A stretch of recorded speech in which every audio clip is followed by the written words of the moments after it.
Okay, so I took a chance at a garage sale, and for $3 I bought this old Craftsman drill press. It's made to one of the old styles you mount your drill in, and it allows it to function as a drill press.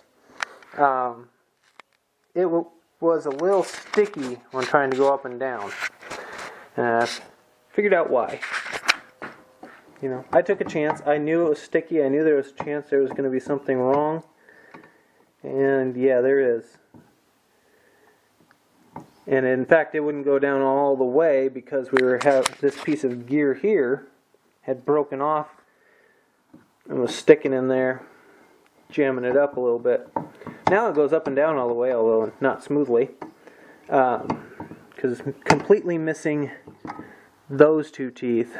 Right now it's running on the inside edge of all the others. Somebody has pulled the gear forward enough to allow it to do that. So, I'm going to have to figure out how to get that gear off, and then see if I can't figure out how to build up some new teeth.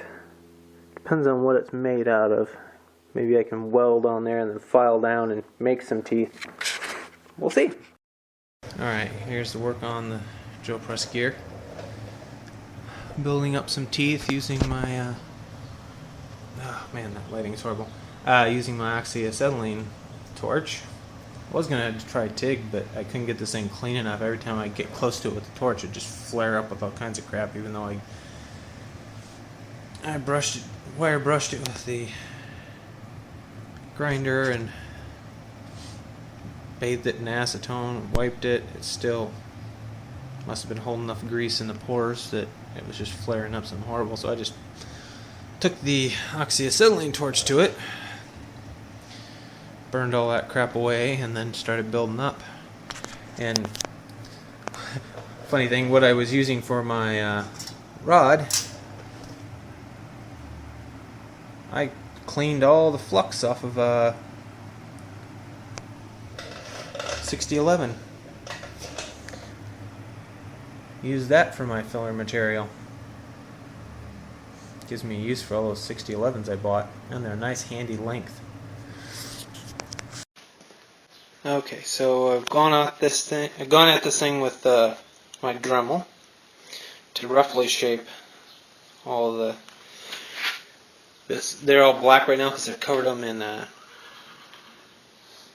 permanent marker so that I can see where they're binding, because I got this tooth right here is binding. These ones are all working, which surprisingly enough are the ones that I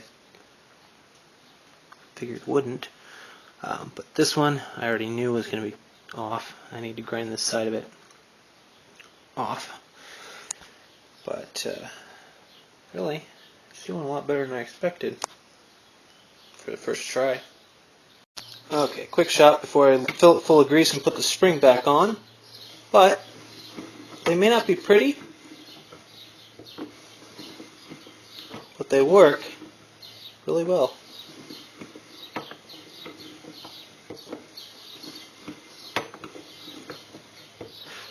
So now it's time to grease it up and put the spring back on.